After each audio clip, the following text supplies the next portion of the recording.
પૈસા વગર કોઈનું હાલતું નથી. મરી જવું હોય ને આપણે ઝેર લેવા જાવ ને ઝેર ગામમાં તોય પૈસા જોવાય.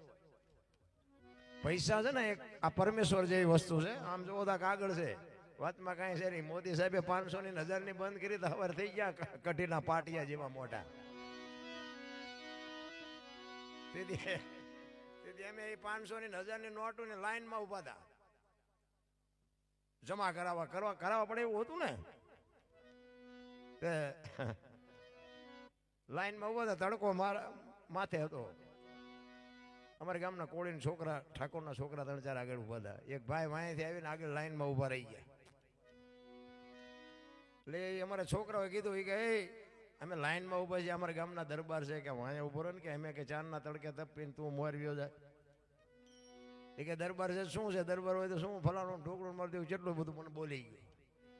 એટલે મેં કીધું પણ ભાઈ હું તને કાંઈ કહેતો નથી, તું પૈસા લઈ લે, પેલા અમારો વારો હોય તો આવું છે ને કાલ. મેં કીધું એ કે દરબાર હોય કે તમે શું કરો ને ફલાણું છે ને ઢોકળું છે ને બહુ જેટલું બધું બોલી ગયો મને. એટલે મેં કીધું તમે થોડાક મોડા ભેગા થયા છો, નકર હિસાબ અત્યારે 4 નો થઈ ગયો હોય. મેં સુધર્યા છે, મહેરબાની કરો, સારી વાત છે. આટલી તો વાર મેં લાગે જ નહીં. એટલે મેં હમણાં કીધું એમ બાપુ છે ને જગત છે એ હાથીની અંબાડીએ ચડાવીને ગધાડે બેહારેનો કોઈ ભરોસો નથી રાખ. પણ જેને સદગુરુ મહારાજની શાન મળી ગઈ હોય ને એ ગાળ્યું ખાઈએ કે બધું. એટલા જ માટે મહાપુરુષો કહે છે આ મરી જવાની વાત. સવારામ બાપાએ કીધું કે દુનિયા મરીને જાય છે ને અહીંયા આપણે જીવતા જવાનું છે. લેવા વાત આપણને મગજમાં બે. જ્યાં દુનિયા મરીને જાય છે અહીંયા આપણે જીવતા જવાનું છે. આ સમજવું અઘરું છે. આ એવી વાત નથી રા. અગમ દેશમાં હંસો ફરતો, ચારો મોતી કેરો ચરતો, ઓહમ સોહમ ભજન કરતો, અનુભવી આવો કોઈ અનુભવ કરવા પડે આમાં ટપા. હમણાં સપાખરાની વાત હતી. સપાખરામાં આખી દુનિયા ડોલવા માંડે. સમજાય કઈ નહીં, મજા જ આવે. સમજાતું કઈ નથી. ભારે મજા આવી. સવારે તમને મજા આવી તેમ કે પ્રોગ્રામ કેવો થયો? અરે ચકાચક પ્રોગ્રામ થયો. આપણે યાદ કર્યું કે યાદ કઈ ન રહ્યું. હોરું જીવ આ યાદ નથી રહેતું ને એ ડખો છે. આ બોલો વરસાદ પડે એના જેવું હોય. વરસાદ પડે એક ખેતરો 2 ખેતરો 1000 પડે ને પછી કોને શું લેવું એવી રીતે ગ્લાસ મૂક્યો ને ગ્લાસ જેટલું આવે, ડોલ મૂક્યો ને ડોલ જેટલું આવે, માટલું મૂક્યું ને માટલા જેટલું આવે. કોક અભાઈ ગયા ઊંધું મૂક્યું હોય કોરે કોરું રે. તો કોને શું લેવું એ તો એને જોવાનું ને. એટલે જ બાપુ સવારામ કહે છે તમે જો એક રામાયણનો તમને દાખલો આપો. રામાયણ મને બહુ ગમે છે. ઘણી જગ્યાએ આમાં એક બે જગ્યાએ મારા ભાઈબંધ છે ને એ મને કે તમને સાંભળવાનો શોખ બહુ, પણ એ કે તમે જાઓ અહીંયા રામાયણને જ ખોડીને બેઠા હોય છો. મેં કીધું પણ તારા બાપાએ કંઈક કર્યું હોય કે ને હું તો એ કહું. હવે આવું સાંભળવું નથી ને કોક કે એ કહેવા દેવું નથી. એટલે રામાયણ છે ને બાપુ એક સબરી, એક ભીલની દીકરી. બાપુ ઇતિહાસ જાણીતો હશે, જાણે છે બધા, પણ કરવું કોઈ નથી. એટલે કે હું તો એક જ વાત કરું કે આપણે આ રામકથા ગમે બેહતી હોય ને રામકથા કોઈ પણ વક્તા વાંચતો હોય તો વાત તો એકની એક જ છે ને. અયોધ્યા નગરી ને દશરથ રાજા ને 4 દીકરા ને રામ વનમાં ગયા ને સીતાજી ને રાવણ લઈ ગયો ને હનુમાનજીએ ખબર આપી ને રામ રાવણ ને મારીને અવતાર્યા, સીતાજી ને લઈ આવ્યા. વાત તો આવડી યાદ છે, બીજું કઈ નવું છે તો સાંભળીને કરવાનું શું? જો આપણા મગજમાં ન બેહે, રામ જેવા દીકરા ન થાય, દશરથ જેવા બાપ ન થાય, સીતાજી જેવી દીકરી ન થાય, તો આ કથા સાંભળવાની જરૂર શું હતી? રામ અને ભરતનો પ્રસંગ આવે અને એ પ્રસંગ સાંભળ્યા પછી જો ભાઈ નો વિખવાદ મટે નહીં તો કથા બેહાડી ન બેહાડી શું ફેર પડે? આખી દુનિયામાં તમે જુઓ તો ગામ આખા ધુમાડા બંધ દે પણ હગા ભાઈઓ ન હોય. આપણે એમ કહેલા તારા ભાઈઓ કે મારે છે એના હારે મેળ જ હતો. એટલે પણ આના હારે જ રાખવાનો હતો. પોતાના જ બાપુ નડે છે અને પોતાના નડે ને પછી રોદડાય ન રોવા. હું તો એક જ મતનો માણા.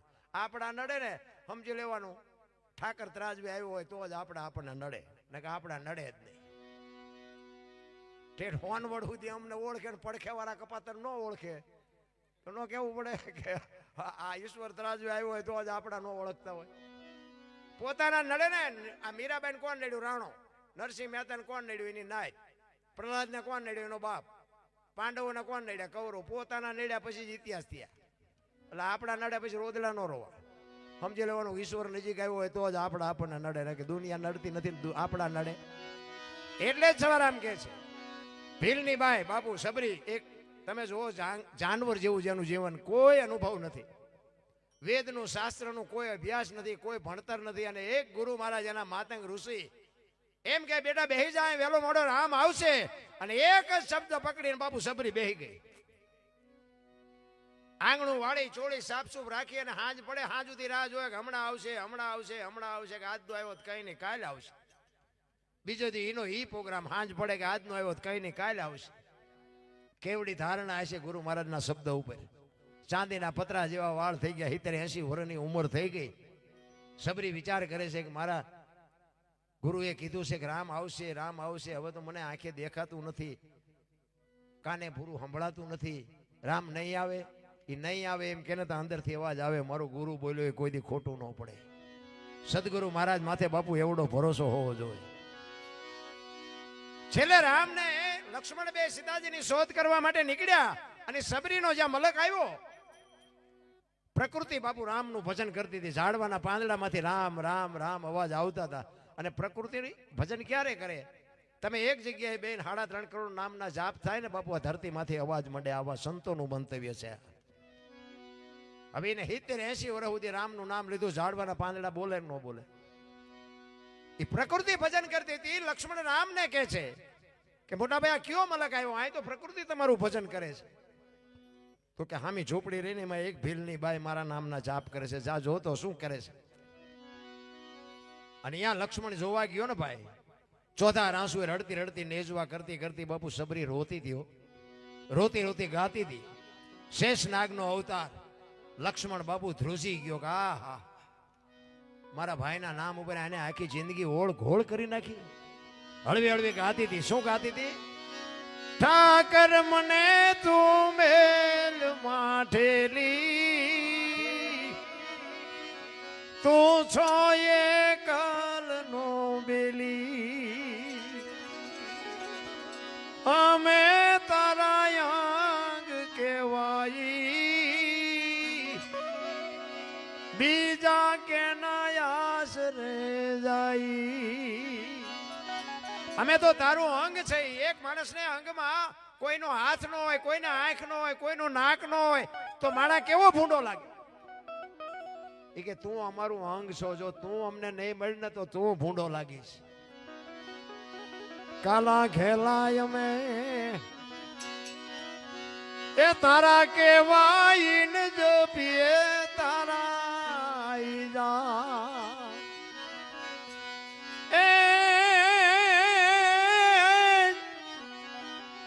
તારી હારે મારે જૂનો નાતો. સબરી કહે છે નાતો મારે ને તારે જૂનો આપણે બધાને છે પણ આપણે ભૂલી ગયા છે.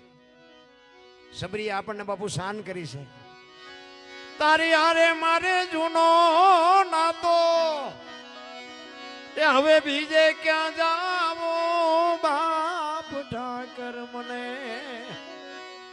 ઠાકર મને મેલ માઠેલી, તું છો એ કાલનો બેલી. કેવડી ગુરુ મહારાજના શબ્દો ઉપર ભરોસો છે ને કેવડી વેદના છે. આપણે તો હાકડમાં આવીને હનુમાન ચાલીસા ચાલુ કરી, હનુમાનને ન ખબર હોય બેટા મારા જિંદગીમાં બોલ્યો નથી તું આવે કોઈ દી. રોજનો તમારો મારો જો રિયાઝ હોય તો જ બાપુ આવે, નકર આવે નહીં. એવા બાપુ બુદ્ધિના ગાળિયા થયા છે અત્યારે. એમાં અમે તો આ બોલીને આ ગાવામાં કઈ ટપા નથી પડતા ને, એટલે કોઈ કહેતું જ નથી ગાય સીવડે. અને આ બોલવામાં શું સીધું સીધું ખબર પડે ને, એટલે તરત જ મને એક ભાઈ કે મેં એક ભજન ગાયું ને પછી છેલ્લે જેઠીરામ બાપુનું નામાસણ વાર્યું ને મેં, એટલે એક ભાઈ મને આવીને શું કે મને કે બાપુ એક તમને વાત કહું. મેં બોલ ને. મને કે તમે જે આ ભજન ગાયું ને એ જેઠીરામ બાપુનું નથી. મેં કહ્યું તો? એ કે દાસી જીવણે ગાયું છે. પછી મેં એને કીધું આ ભજન છે ને દાસી જીવણે નથી ગાયું ને જેઠીરામે નથી ગાયું, મેં ગાયું છે. તો મને કે આ દાસી જીવણે બનાવ્યું છે. મેં બનાવ્યું એમ કે ને ખમજણના ઘરમાં તું નથી, અમારું હું લોહી પીવો રહ્યો. જેઠીરામે ગાયું એક દાસી જીવણે ગાયું. ભજન શું કે એ સમજ ને ત્યાં ભાડ્યા છે જેઠીરામને દાસી જીવણને. આવું ને આવું લોહી પીવે દુનિયા અમારે. આ બોલવાનું હેલું નથી. અમે તમારા ગામમાં જે બોલાવી લો કોઈ નથી બોલતું. અમે તમારા ગામમાં અમને શરમ નથી લાગતી, બોલો તમને શરમ લાગે. કઠણાઈ ન કહેવાય, કોઈક બોલાવે ને આપણે ન બોલીએ કે તો હાથે શું કરવાનું? બાકી અમે તો નાક કાન ઘરે મૂકીને આવી, અમારે ક્યાં શરમ જેવું જાય દીધી કઈ. આ ખર્ચો તમે કરો છો ને મોજ અમે લૂંટીને વ્યા જાય છે. એટલા જ માટે બાપુ મહાપુરુષો કહે છે તમને મને જો આની હુજ પડી જાય ને તો આપણો મેળ પડી જાય. એટલે કે છે કે બુદ્ધિના ગાળિયા થયા છે ને એ લોહી ઉકાળા છે મોટા. એક ગામમાં બે ભાઈબંધ રહેતા હતા ને, એક દ્રષ્ટાંત આપી દઉં. બે ભાઈબંધ રહેતા હતા ને, કાંઈ કામ ધંધો ન કરે, તલાવની પાડે બેઠા હોય, ટાઈમ થાય ઘરે આવે, નાઈ ધોઈને જમીન કપડા બપડા બદલીને વ્યા જાય. એના બાપાએ કીધું એ કે એ તમે કાંઈક ધંધો કરો, ધંધો અમારે ધંધો કરવાનો, તમારે કે નકરા આંટા મારવાના. પછી બે ભાઈબંધ અહીંયા બેઠા બેઠા વિચાર કરતા હતા કે હાલ ને કાંઈક ધંધો કરી યાર, કે ઘરે ડખા થાય, મજા નથી આવતી. હાવ હરામાઈટ કહેવાય કે 100 રૂપિયા કપાવીણમાં જાય નહીં, એને 5 રૂપિયા પૈસા વાળું થવું હોય. બોલો કે આ ધંધો કરી ના કરીને મગજમાં ન બેઠું. પછી એક કે મને એક ધંધો ઉજાય કે શું, એ કે પૈસા સાપવાનું કારખાનું નાખી દેવાય. મૂળ તો પૈસાની મગજ મારી, ઘરે પૈસા આપીએ પછી શું ડખો થાય. એ કે હા ઈ તારી વાત સાચી, લે એ બધું કર્યું ભેગું અને પૈસા મીંડા. પણ એ કે હું પૈસા મંડું બનાવવાનું. બીજું હતું એને કે તું હોના ડટા મીંડ બનાવવા. 2 તિજોરીઓ ભરલી, અડધી તિજોરી ભરાણી ને ત્યાં એક કે બરોબર કે ભૂલ થઈ જાય બરોબર. આમ આ બે હું બનાવી લ્યો ભાઈ, ભારતીય રિઝર્વ બેંક ને ગવર્નર ની સહી ને ગાંધીજીનો ફોટો બધું રેડી બનાવ્યું. પણ સિક્કો 15 નો લાગ્યો. 15 ની નોટ લઈને ક્યાં જવું? 10 ની 20 ની 50 ની 100 ની તો બધી બરોબર. 15 ની નોટ લઈને ક્યાં જવું? બોલ્યો કે આ જોતો નથી, 15 નો સિક્કો લાગ્યો ભલામણા. એ કે શાંતિ રાખીને ગામડામાં જવાય. નાની દુકાનો કોઈક ડોશમાં બેઠા, કોઈક ડોહા બાપા બેઠા, અભણો અહીંયા હાલી જાય કે લોહી પીમાને. તમારા ગામ જેવું ગામ ને ઝાપામાં એક બાપા દુકાન નાખીને બેઠા હતા ને, પેપરમેન્ટ ને ચોકલેટ ને વેચતા આવ્યા અહીંયા. એ કે બાપા એક 15 ના છૂટા આપશો? કે હા લાવો ને આપું. 15 ની નોટ આપીને બાપા સકરી ખાઈ ગયા. એ કે 15 ની નોટ? એ કે આ ચારા બહાર પડી, કે હમણાં બહાર પડી, તમને ખબર નથી. કે પણ અમારા છોકરા રોજ શહેરમાં જાય, કોઈ બોલ્યું નહીં. કે દેવાય દો, કે 15 માં થોડું જૂઠું બોલતા. બાપા કે ના ના દેવામાં ના નથી, પણ કે 15 નો આપું, 14 આપું. ઓલા એમ કે આના 8 આના આવે એવું નથી, પણ 14 તો 14 લઈ લેવાય ને. એ કે તમારો રૂપિયામાં જીવ બગડ્યો લઈ લો, લાવો 14 આપો. બાપાએ ટેબલ નું એટલું ખાનું ખોલે ને 7 હાથની 2 આપી. છોકરા સક્રિય ખાઈ ગયા. એ કે બાપા કે હા, કે 7 હાથની ચારે બહાર પડી. કે તારી પેલા મેં કારખાનું નાખ્યું હતું, તારે આ 15 ની ભૂલ થઈ, મારે 7 ની થઈ, જયારે જોઈ તારે આવજે. હવે આ બુથીના ગાળિયા નો કહેવાય. આમને મોંઘવારી નડે. આવા છે જાજા બનાવે ઘણું, પણ શું શું સપાઈ ગયું એ ખબર નથી રહેતી. પછી ડખે ચડે છે. એટલે સવારામ કહે છે સદગુરુની શાન સિવાય બાપુ આ તમને મને સમજાય નહીં. એટલે કે છે પચમ ખડકીમાં જાગીને જોયું જળહળ જળકે છે, જો ચંદ્રભાણ જ્યાં ઉલટીને આવે, તું તો ગગન મંડળમાં ચડી ગો. ગગન મંડળમાં બાપુ સંતો આ તમારું મારું સર મસ્તક છે ને એને ગગન મંડળ કહે છે. કારણ કે જે મહાપુરુષોએ વાત કરી છે ને બધી દેહની વાત કરી છે, બહારની વાત છે જ નહીં. આ સાનલા શું કામ કરે લ્યો, વહાં આમ કરે તો ન હાલે. આ સાનલા અહીંયા કરે છે, બધા કપાળે જ કરે ને, ગાલે કરે તો હાલે, ન હાલે. અહીંયા જ સબસ્ટેશન છે એટલે અહીંયા સાનલા કરે. એટલે સવારામ કહે છે એ જ ખાવન ખોળે ખેલું ખેલું રે એ સુરત જ્યારે જ્યારે જ્યારે શબ્દ ને વરે એ જેવો ગુરુગમ પ્યાલો બીજો બીજો.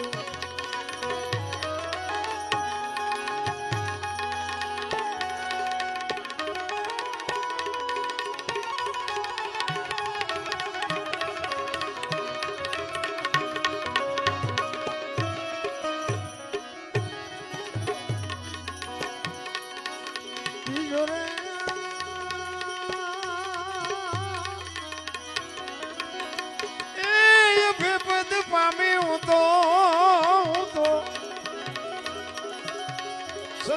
જીવણે એ એવો ગુરુગમ પ્યાલો એ એવો ગુરુગમ પ્યાલો જેટલા જ્યાં ભજન છે અહીંયા વાત પડી છે. કોઈ પણ સાખી લઈ લ્યો, કોઈ પણ દુહો લઈ લ્યો, કોઈ પણ છંદ લઈ લ્યો, કોઈ પણ ગરબો લઈ લ્યો, અહીંયા બાપુ છે ને વાત પડી હોય એમ નામ કોઈ દી બને જ નહીં. આ આપણે એક સાખી છે ને કે માયા હુધી ગોઠડી વજરના ગાળા હાંગાજી હલવાણા કઈ સેડ્યા ને કઈ પાળા. આની વાય વાત પડી છે તમને ખબર છે? લગભગ ને નહીં ખબર, કારણ કે બધા માથા દલાવે છે, મારી પાસે ઉતરતું જ નથી કોઈ. પહેલાના સમયમાં આ ક્યારે બની એનો નાનો દાખલો છે. પહેલાના સમયમાં વેપારીઓ છે ને ઉધારે વસ્તુ આપે ને, શહેરમાં દુકાન હોય અને રવિવાર જેવો કોઈ રજાનો દિવસ હોય ને એટલે આજુબાજુના ગામડામાં ઉઘરાણીએ જાય. એટલે એક વેપારી હતા ને એ બાજુના ગામમાં ઉઘરાણીએ ગયેલા અને તેથી ચાંદીના રૂપિયાનો જમાનો, રાણી સિક્કાના રૂપિયા. એટલે એક વેપારી ઉઘરાણી કરી અને જબાના ખીચા બે ભરી અને દી આથમવાનો ટાઈમ ને એને એમ થયું કે વેલાર ઘર ભેગો થઈ જાવ. એટલે ગાયે ઘા નીકળ્યો ગામમાંથી અને એના ગામ જવા માટે. રસ્તામાં એક નેરિયા જેવો રસ્તો આવે, હાંકડો રસ્તો, બે બાજુ આમ ઊંડો રસ્તો ને આમ બે બાજુ પાળા જેવો. ઈ ઊંડા રસ્તામાં ઈ ઉતર્યો, સામેથી એક રીંછ ઉતર્યું. એ રીંછ હાલ્યું આવતું હતું એટલે રીંછને આ વેપારી જોઈ ગયો. એને એમ થયું કે હારું રીંછ હાલ્યું આવે છે મને મારશે. રીંછે આ વેપારીને જોયું એ કે માણા હાલ્યો આવે છે મને મારશે. બે માલપા ગભરાવા માંડ્યા, બે હામાં ઉભા રહી ગયા. હવે વેપારીને એમ થયું કે મારે ઘરે જવા માટે અહીંયા જ જવું પડે, એમાં હાલે એવું નથી. રીંછને એમ થયું પાછો વળું છે કે માણા વારી વાંય આવીને છે કે મને મારે તો. એટલે બે થોડી થોડી હિંમત કરી. વેપારી કે આની પર હળવો હળવો હું આની કોરથી નીકળી જાઉં, રીંછને એમ કે હળવો હું આની કોરથી નીકળી જાઉં. બે આમ પડખો પડે ખાવ્યા ને અને રીંછે ને વેપારીએ બે સામે આમી નજર કરીને એટલે ઓલો વેપારી બી ગયો કે મને મારશે. આને એમ કે માણા મને મારશે. એટલે વેપારીએ એના કાન પકડી લીધા રીંછને. રીંછને એમ થયું કે હવે આ મને મારી નાખવાનો, મારા કાન પકડ્યા. મીંડા બે ઠેકડા મારવા. એ બે ઠેકડા મારે જબામાંથી બાપુ પૈસા મીંડા પડવા. હવે પૈસા લેવા જવાય નહીં, કારણ કે જો કાન મૂકે તો એને મારી નાખવાની બીક લાગે. હવે કરવું શું? ઓલે છૂટવા આટું મથે, આને એમ કે જો આને છોડું તો મને મારી નાખે. બે મીંડા ઠેકડા મારવા, પૈસા મીંડા કરવા. ઓલો વેપારી મૂંઝાણો હવે કરવું શું? એમાં કુદરતને કરવું. હાંગાજી દરબાર ઘોડી લઈને હાલ્યા આવે. એ દરબાર નજીક આવ્યા ને એટલે ઓલા વેપારીએ કીધું એ કે બાપુ આ રીંછને જો એ કે ખંખેરું છું પૈસા ખરે. બાપુ અહીંયા આવીને જોયું તો ખરેખર પૈસા પડેલા હતી. બાપુ કે અમારા ગામની સીમનું છે ને તું છે નો ખંખેરાશ? તો કે બાપુ હાલો તમારું હોય તો હું ક્યાં ના પાડું. બાપુ ઘોડીએથી ઉતર્યા, બાપુને પકડાઈ દીધા કાન. એ કે બાપુ મારા ખેરવેલા છે મને લઈ લેવા દેજો. એ કે આ લે ચટાલ ભેગા કરીને મેં ડાલવા. એ ભેગા કરીને પછી બાપુ વેપારી જોયો છે ને હગડ પડ્યા છે. જેવો દોડ્યો જેવો હોય છે. એ બાપુ ગયો અને પછી બાપુ મીંડા કઈ ખેરવા. શું ખરે અહીંયા બાપુ આ લખવું પડ્યું કે માયા હુધી ગોઠડી વજરના ગાળા હાંગા બાપુ હલવાણા કંઈક સેડ્યા ને કંઈક પાળા. આપણે નથી કંઈક ખેરવા માંડી જતા. આ પૈસા વાળા ત્યાં હાલો આપણે મળી જાય એમ નથી. તો ઓલા યારે ભલામણ કરવી જોઈએ. એટલે જ બાપુ સવારે મેં કીધું બાપુ સંતો છે ને આપણે આટલું રોયા છે. સંતો તો બાપુ આપણને સમજાવવા માટે એટલું બધું રોયા છે ને. સતાર બાપુની વાણી કે જેને જેને કહું એ કહ્યું ન માને, મૂર્ખો ઘણી મને મારે છે, લાતું નથી રહેવાતું, હવે નથી રહેવાતું. જેસલની વાણી કે રોઈ રોઈ કોને સંભળાવું, મારો રુધિયો રોવે, માયલો ભીતળ જલે. અમરમાની વાણી કે હાલ રે ફકીરી મારી દેવાંગી, વિના બીજું કોણ જાણે. અરે શું સંતો ભલામણા રોયા છે આપણા હાટું, પણ હવે આપણને મગજમાં ઉતરે નહીં, શું કરીએ રામ. એટલે છેલ્લી ઘડીમાં સવારામ બાપા કહે છે ઉલટા પવનમાં આનંદ વર્ત્યો રમતા દિન રાત, દાસ સોવો ફૂલગરજી ચરણે અમે કેને કરીએ વા. અરે મારા રામ, અમુક તો આપણે જોઈએ છે ને તો એવા બાપુ ઘરમાંથી ઊભા કરે છે. હું તો એમ કહું કે રાતે 2 વાગે આપણા ઘરે આપણે આવી અને આપણી શેરીનું કૂતરું આપણને જોઈને જો પૂંછડી ન પટપટાવે તો મરી જવાય. આપણું કૂતરું આપણને નથી ઓળખતું ભલામણા. હે કૂતરાને ખબર હોય કે મારો ધણી આવ્યો, આ ખંભા સુધી ઊભું ન થઈ જાય. પણ આપણે આવીને કૂતરું આમ નજર કરે, આ તો ઓલો લુખેશ છે, એને બટકું રોટલો નથી નાખ્યો, શું પૂંછડી પટપટાવે પેલો, એને ખબર પડે છે. અમુક અમુક એવા બાપુ ઊભા કરે ને, અમારે એક બનેલો દાખલો તમને કહું. પતિ પત્ની રહેતા હતા ને, જો આ ઘરમાંથી અમુક અમુક ખોટા વંટોળિયા ઊભા કરે છે ને, એની વાત છે કે કંઈક ઘરમાં કંઈક વંટોળિયો ઊભો થાય હોય ને એટલે પાણી નાખી દેવું, ફૂંક ન મારવી ને કોઈ નહીં બોલવે. તે એક પતિ પત્ની રહેતા હતા ને, બેન ઘરનું કામ કરે, ભાઈ ખેતીનું કામ કરે. એટલે ભાઈ ખેતર ગયેલો, એટલે બેન રસોઈ બનાવતી હતી ને, એમાં એક પાપડનું પડીકું હતું ને, એને આડું આવતું છે રોજ. એટલે બેન ને એમ થયું કે આ પાપડનું પડીકું કેદુનું છે, લેને હું શેકી નાખું, હું મારો ઘરવાળો બે ખાશું. પાપડ બાપડ શેક્યા, રસોઈ બનાવી. ઓલો ભાઈ આવ્યો ને જમવા બેઠો, એટલે એને થાળી પીરસી અને પાપડ મૂક્યા. હવે જો ઓલો મૂંગો ખાઈ લેતો તો વાંધો નહીં, પણ એને જ ઊભું કર્યું. એને કીધું કે આ પાપડ ભાંગી દે. એની વહુ ને એની વહુ કે પણ ભગવાને તમને બે હાથ આપ્યા, પાપડ નો ભાંગી શકો. ઈ કે તું મારી વહુ છું, હું તને કહું એ તારે કરવું પડે. એટલે બેન કે પણ હું તમારી વહુ નથી એવું મેં ક્યાં કીધું, પણ કે આટલું ન કરી શકો. ઈ કે પાપડ ભાંગી દે. હવે અત્યારના બહેરા બાપુ મેળ હોય ભાંગી દે ને ભાંગી દે, તમને જેમ લાગે. ઈ કે ભાંગી દે, અને બેને કીધું નથી ભાંગી દેવો. બોલો કે ભાંગી દે, આ કે નથી ભાંગી દેવો. પાપડ નો ભાંગ્યો, ઘર ભાંગી ગયો, એ રખડે બે. હવે આ ઘરમાંથી ઊભું કર્યું ન કહેવાય. પછી કેવા આ પતાવરો, હવે શું પતાવે, પાપડ નો ભાંગે બૈરા રે. આ ઘરમાંથી વંટોળિયા ઊભા કરો છો રિયા. એટલે ઘરની વાત ઘરમાં રખાય રામ. બાકી આ દુનિયા છે ને આપણી વાતું જાણશે, બાકી કોઈ કઈ નહીં કરી આપે. એટલા જ માટે સવારામ કહે છે કે અમે તો તમને કહીએ છીએ માણા થઈ જાઓ. નગર બાપુ આ જાનવરોએ માણાને સાથ આપ્યો છે. કે આપણે જાનવર હોય ને, ગાય હોય, ભેંસ હોય, ઘોડો હોય, એના ખોળિયામાં જીવ હોય ત્યાં સુધી એ તમને માર ન ખાવા દે. એવા તો બાપુ જાનવર છે. પ્રેમની જરૂર છે. પ્રેમને વાચા હોત તો જગત જોગી બની જાત, હલકીને હિમાલય જાત, પછી ભગવા ફેરી ભૂદરા. પ્રેમ કોને કહેવાય? પ્રેમ છે 80 અક્ષરનો મંત્ર છે. પ્રેમમાં પરમેશ્વરને પ્રગટ થવું પડે. કોકના ઘરમાં ભડકા કરો એને પ્રેમ ન કહેવાય, એ તમારો મારો વેમ છે. પ્રેમ તો પ્રેમ હોય, એમાં કોઈ દી કાળાશ ન હોય, એમાં કોઈ દી ગોબરાશ ન હોય. પ્રેમ એને કહેવાય. આ તો હવે નાના બજારા નાના ગરીબ માણસો હોય, એના ઘરે ગમે એ નો કરવાના ધંધા કરે ને પછી એમ કે મેં પ્રેમ કર્યો. પ્રેમના દીકરાઓ મરી જાઓ, જીવડા પડશે, કોઈ ધણી નહીં થાય. પ્રેમ તો પ્રેમ હોય રામ. જ્યાં જ્યાં ઈશ્વર આવ્યો છે ને પ્રેમને વંશ થઈને આવ્યો છે. કોઈએ રૂપિયા નથી ખવડાવ્યા.